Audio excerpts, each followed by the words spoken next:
তারপর থেকে দেখছি যে নিম্নগামী হয়েছে, মানুষের ট্যাক্স কম দিচ্ছে, মানে ট্যাক্স আরোহণ কম হচ্ছে। সেটা 2025-26 বর্তমান অর্থ বছরের প্রথম 10 মাসে 3,26,928, এটা তারা হিসাব করেছেন। সম্পূর্ণটা এখনো দিতে পারেননি, ওনারা যেটা দিয়েছেন এটা বিশ্বাসযোগ্য নয়। আমি মনে করি যে এটাকে যদি আমরা ধরে নিই 10 মাসে এটা হচ্ছে, এটা 12 মাস হলে একইভাবে একই আনুপাতিক হারে বাড়লে এটা 3,92,000 হতে পারে। মানে 3 লক্ষ, গতবার ছিল 3,82,000, এটা 3,92,000। আর সামনের বছরে যেটা ওনারা প্রাক্কলন করেছেন,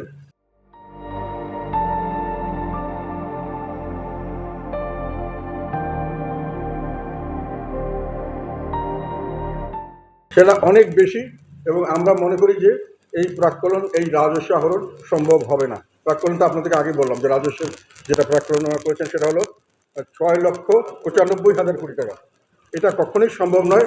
এটা আমি কেন সম্ভব নয় এগুলো পরবর্তীকালে আমি বলছি, কিন্তু এর খুব অল্প সংখ্যক, অল্পটাই এখন পর্যন্ত সম্ভব বলে আমরা মনে করছি।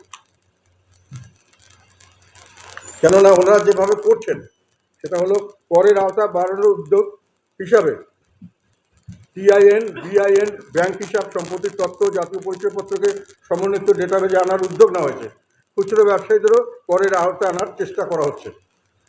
কিন্তু এই ইতিবাচক উদ্যোগ হলেও এগুলো সুফল পেতে সময় লাগবে। ফলে আগামী অর্থ বছরে বড় ধরনের রাজস্ব প্রবৃদ্ধি পাওয়া সহজ হবে না।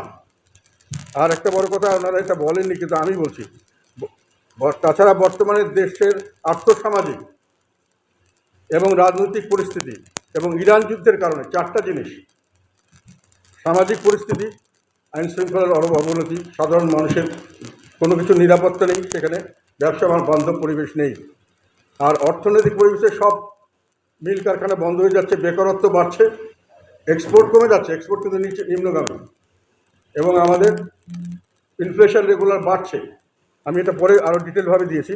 আর একটা সবচেয়ে বড় কথা, আমি বাজেটের কোথাও এই রিফ্লেকশন আছে বলে মনে হলো না, সেটা হলো ইরান যুদ্ধ। এটা যে সারা বিশ্বে একটা অর্থনৈতিক মন্দা সৃষ্টি করেছে, এবং বিশ্বের বড় বড় অর্থনৈতিক সংস্থাগুলো, আন্তর্জাতিক সংস্থাগুলো বলছে, তারা প্রাক্কলন করেছে যে আগামী দিনগুলিতে সারা বিশ্বেরই অর্থনীতি প্রবৃদ্ধি 2% মতো কমে যাবে। সারা বিশ্বেই অর্থনৈতিক মন্দা শুরু হয়ে গেছে, সারা বিশ্বে।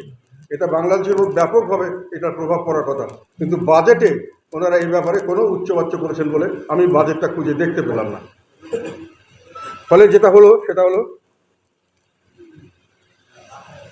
হলো যে বর্তমান আর্থসামাজিক এবং রাজনৈতিক পরিস্থিতি এবং ইরান যুদ্ধের কারণে সাধারণ মানুষের হাতে কর দেওয়ার মতো যথেষ্ট অর্থ আছে বলে আমি মনে করি না। নেট বাড়াতে পারেন, কিন্তু মানুষের ব্যবসা বাণিজ্য যেখানে নেই, মানুষের আয় ইনকাম নেই, সেখানে আপনাকে কর দিবে কোথা থেকে? কিন্তু জোর করলেও তার কর সে দিতে পারবে না। তার কাছে টাকা থাকতে হবে, তার ব্যবসা বাণিজ্য থাকতে হবে, তার ইন্ডাস্ট্রি থাকতে হবে, তার দোকান থাকতে হবে, তার একটা ব্যবসা প্রতিষ্ঠানে তার কাজ করার সুযোগ থাকতে হবে। সেই সুযোগগুলো কমে যাচ্ছে। কাজে কর সামনের দিকে এই কারণে বাড়বে বলে আমি মনে করি না।